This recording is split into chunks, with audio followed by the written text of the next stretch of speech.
director of Helen's Dead, ASHER guys. Levin. Hey, was there supposed to be something behind me? Yes, we're gonna have an image from your I'm trying movie. to find an image of the movie, and I can't see. Oh, okay. I don't know about that, guys. It's okay. It's all right. Yeah, hey, that's all right. That's okay.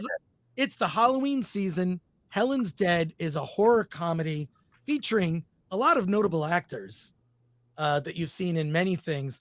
How do you prefer for me to call you? Call me Asher. Asher. There we go. Asher, tell us, how did this project come together? Well, first of all, I don't know if they told you, but I've been a fan of Film Threat. Oh no! Since Film Threat came out, and Chris, of you as well. I'm 43, and Film Threat defined my film education when I was from starting like 13. So, oh my God. So many movies that I saw, before I became a bona fide film brat, came through, learning about them from you. So huge honor to be on this. Well, thank you for saying so. I need to apologize. For us being somewhat disorganized. This is what happens on YouTube. I wouldn't have it any other way. Yeah, but we got over 500 people watching us live, which is a lot of fun. Awesome. Our audience loves to talk to filmmakers. Great. And get like real world, no BS advice. Yeah. And so how did this project all come together? It's a really simple story of a dinner party that goes wrong. Yeah. Somebody ends up dead. And it leans into comedy as much as some gruesome aspects. But tell us how the project came together. I definitely heard some people describe it as a horror comedy. It was not my intention. I look at it as a sort of screwball mystery, but I like blood. So, and I mostly do horror adjacent things. So I guess even making a shitty, romance, and then screwball comedy ultimately turned into a horror movie for me. The horrors of all the terrible people that we see at Hollywood parties and parties in New York and stuff. That was sort of my take on it, was and that's why I said at the end, I have a special thanks for After Hours, because, it sort of had the same, trajectory of the nightmare of Soho. This is sort of the nightmare of terrible, terrible parties that we've all been to. Oh, I've been to parties like that, and they're in stuff. I mean, it's like there's nowhere to go. It's not like you can I'm going to go to the bar. Whatever. You're stuck with this group of 6 or 8, maybe 10 people. Yeah, that's it. You're stuck. Yeah, and so I mean, I forgot, what was the question?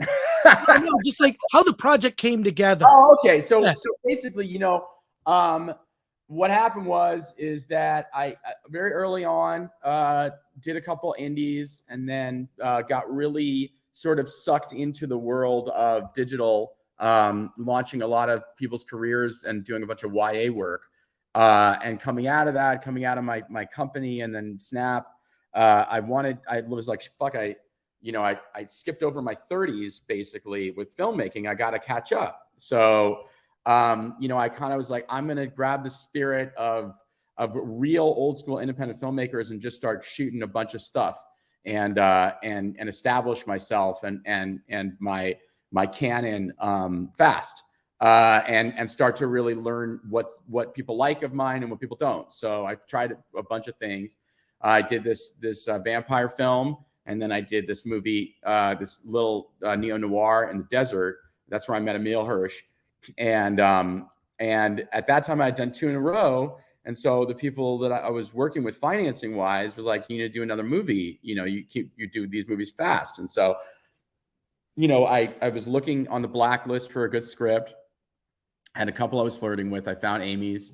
It really spoke to me specifically because the characters are people that I kind of, knew and had interacted with before. And then also just being fascinated. Oh, there's the photo, guys. Also being fascinated by the fact I'd been around a lot of young people in this sort of apathy of both millennials. These are people that I worked with in startup culture on the older side of things, but also Z side of things is sort of something that I had experienced as a teenager in the 90s as well. This sort of sense of irony that the world's burning down, was really now more than even a couple of years ago. and everybody cares about, you know, Travis and Taylor, you know, and then that's kind of what the movie's about, right? All these people, there's an actual literal dead body in the house, and all these people care about is like, you didn't like my selfie, and I want to impress you with my dinner, and don't look at the dead body. You know what I mean? And I think we almost live in a culture of like, don't look at the dead body, right? Yeah, that's kind of what it is. You mentioned that you found the script on the Blacklist. I know what the Blacklist is. Yeah, sorry. And there's a really great TED Talk about the guy who was amazing TED Talk about could you explain to our audience what the Blacklist is? So I actually found out about it because in the second year of the Blacklist, one of my scripts was featured on the Blacklist, and it really helped me with my career. And so I always wanted to see if I could get back. And so once I started to be a person that could get movies made, I wanted to find young writers that I could profile and give them their first stuff. So I found, you know, there were a handful of projects I'd found, and one of them was Amy's project, which was originally titled Breaking Up is Hard. And with the conceit that the movie was really a breakup movie, kind of based on her life, and then she put a dead body in it. And I said, well, this could be a really funny mystery too if we reshaped things and didn't really expose who the murderer was. The premise was always there that it was, you know, this couple breaking up, this girl who is sort of arrested at 31 years old in terms of her development, and then she ends up showing up to confront the girl who happens to be her cousin that was cheating on her boyfriend with, and instead of confronting her, she finds her dead on the bathroom floor, and then everyone at this dinner party is sort of a suspect. And there is no there's no Inspector Clouseau, you know, there's no Poirot, there's none of that, you know, there's like her, who we still kind of question, is she a part of it? And then there's Tyrese Gibson's character, who is literally someone who is trying to rob the house. And those are the only moral compasses in the entire movie. Everyone aside from that is either guilty of murder or guilty of just being trash and horrible people. And so I really loved the idea that, you know, getting into a Agatha Christie, but having it be, you know, in a world that we live in. I know I saw earlier this year, I saw Bodies, Bodies, Bodies, and it had, you know, kind of similar elements to this, but obviously a little bit, you know, cooler, more A24. This is a little bit more screwball, kind of Preston Sturges version of it. But this, and I guess actually a little bit gorier, even though Bodies, Bodies, Bodies kind of gory. There are some things in this movie that are slightly more veered towards like a sort of horror camp element. But yeah, that was sort of it. I found the script and I reached out to her. I said, anyone making this? And she said, no. And she actually said, one of the scenes is going to be in a competition for a short to be made as a short. And I said, well, what if I just made the movie and then you didn't have to worry about the short? And she's like, you could do that? I'm like, yeah, let's work on it together and get it made. Well, we have questions. We've got like 500 people watching us live on YouTube. I've got questions here from the chat. I'm going to highlight the questions and we'll go from there. So here we go. Shrek PMC, who's a member, says, the interviews are what I come to Film Threat for. It's great to hear. And Solomon Thornton says, greetings, Sir Asher. Any advice for beginning filmmakers? Yeah, I have 3 pieces of advice for beginning filmmakers. The first piece is, if you don't succeed, try again. And, that's the second piece is, become friendly with actors and make it a good environment for actors, because actors get your movies made. That's the truth. Even I've had some that are good and some that are bad. And, I keep being able to make them because I give actors respect and we have fun on set and I'm inclusive.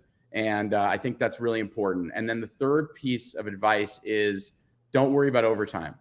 That's my biggest piece of advice for filmmakers. We get so bogged down with making our day.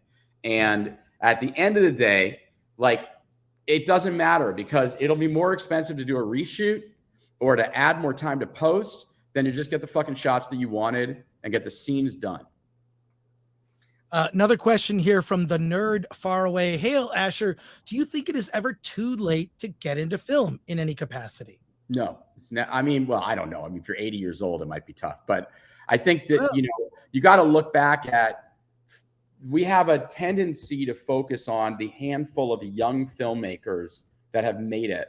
But if you actually look at the careers of many of the filmmakers that you like the most, you'll notice that their careers really start in their mid 40s, dating all the way back to Hitchcock and some very legendary filmmakers, Robert Altman. You could look at guys like John Cassavetes, and Dick Donner. I mean, there's so many filmmakers where you're like, what were they doing? Oh, they were directing TV, or they were working for Roger Corman, for a while, or hey, even today, I mean, you could look at James Gunn and you can look at the fact that James Gunn was kicking around until he was about 45 years old. Yes, there were things that people knew of his, but none of his things were really successful. They're always like, James Gunn's a cool guy, made a couple cool things. They never really made any money. And then suddenly James Gunn is running DC. So I think that that's a really good lesson to learn, is that like, you got to, if you want to do it. And, whatever the steps take you to being able to make the projects and tell the stories you want to tell, you got to take those steps. Even if it feels like you're making a lot of sacrifices along the way, at some point, people will look at your IMDb and be like, hey, this person's done a lot of stuff. I guess I'll let them do another one. They've done 15 other things, doesn't, as much as I know, and we're on Film Thread here where reviews are really necessary. And hopefully you guys give me a nice one on this one.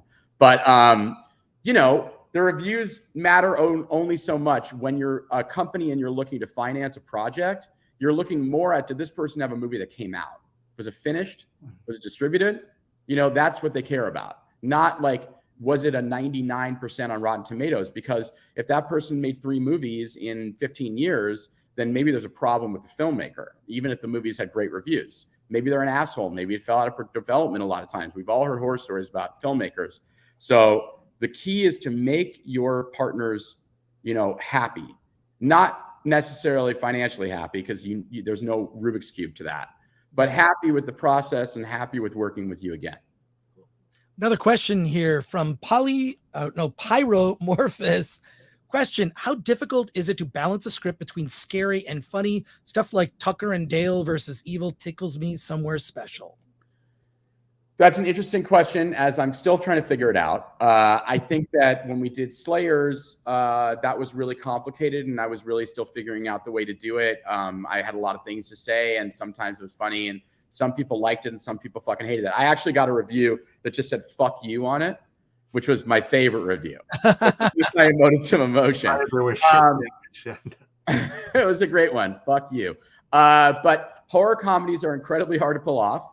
I think if you're looking at this movie as a comedy with some horror in it, then that's great. Then you'll love it, actually, because I do think there are some elements of this movie that veer towards horror, but in more of like a sort of just in the gory elements of it and the campy elements of it, and in the elements of just like, it's horrific to deal with these people.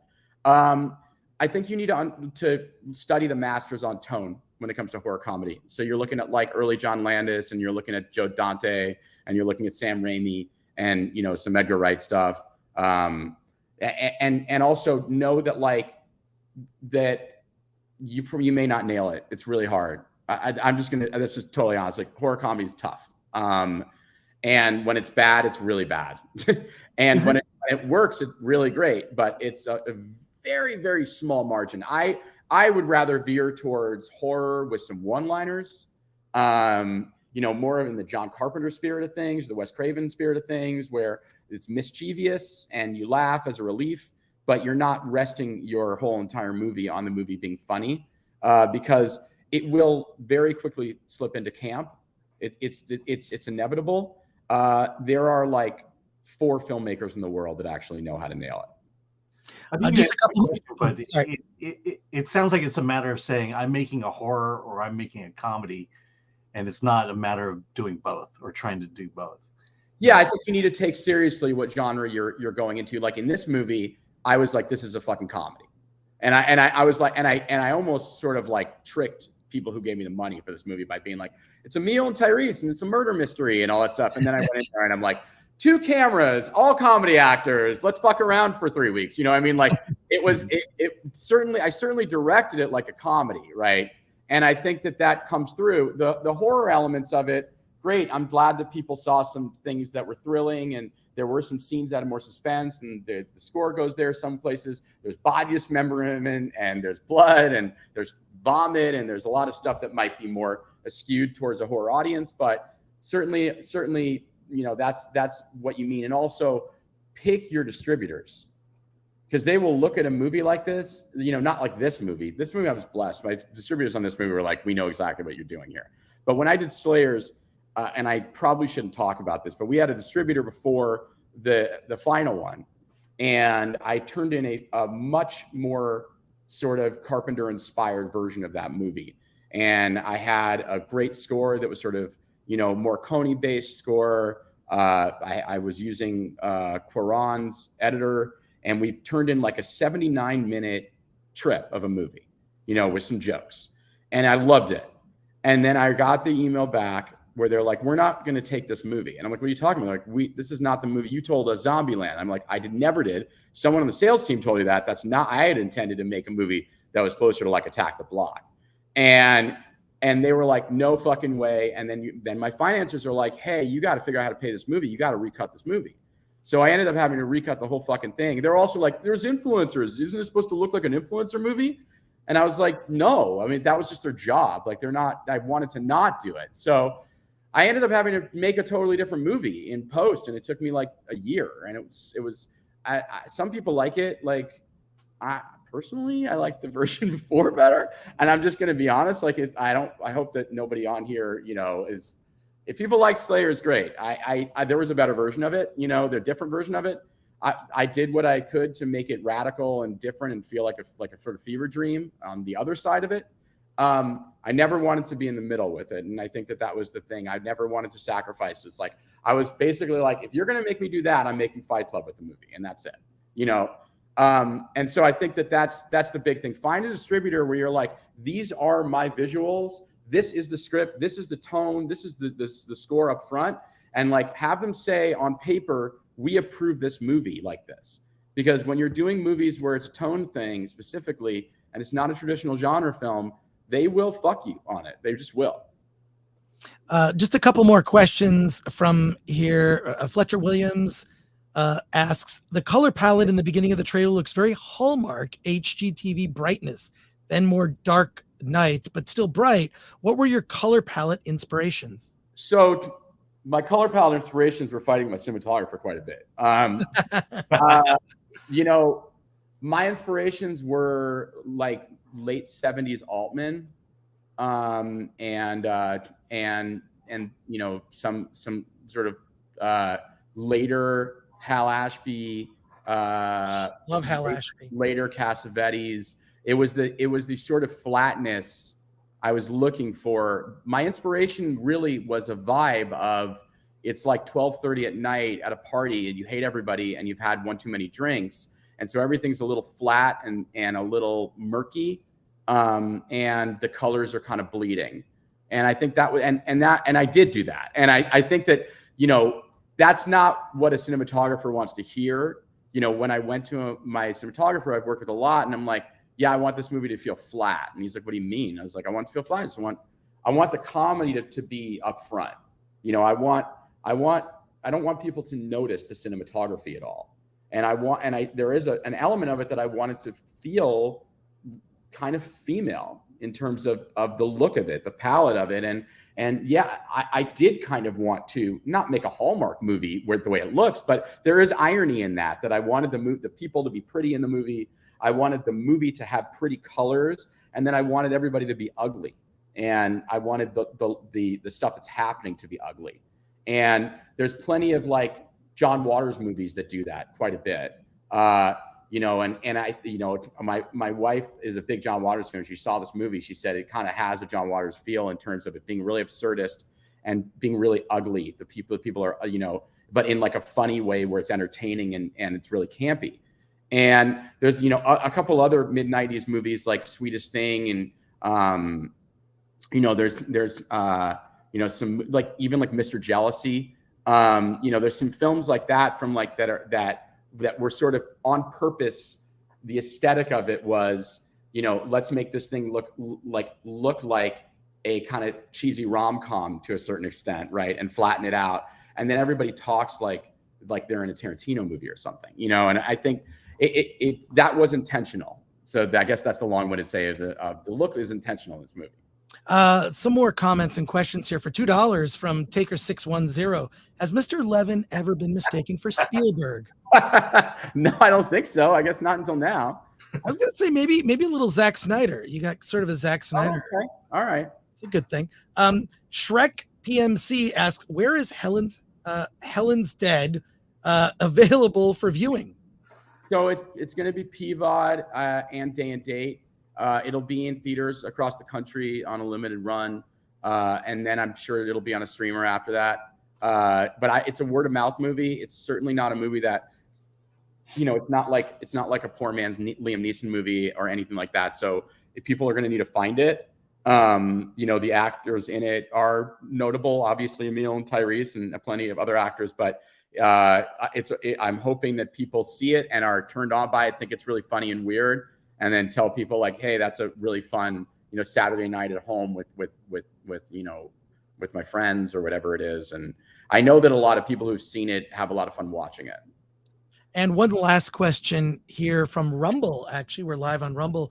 Adelis24 asks, considering the impressive cast, how many days did ASHER have with the principal actors, and what was the total shoot time? People ask that question. It's interesting. Do people ask that question? They asked the question, how many days did it take to make the movie? So it's funny. I kind of adopted like a Tyler Perry thing with this movie, where I was like, I want to have all these actors, and so I got to figure out how to shoot it fast.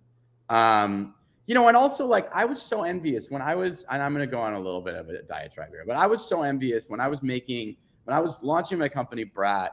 I see all this stuff happening with Mumblecore, and just being so envious of like, oh, these guys, they just go and they shoot this fucking movies with actors, and they have friends and they shoot them in like 10 days. And then they just like Joe Swanberg just like releases like 5 movies in a year, you know?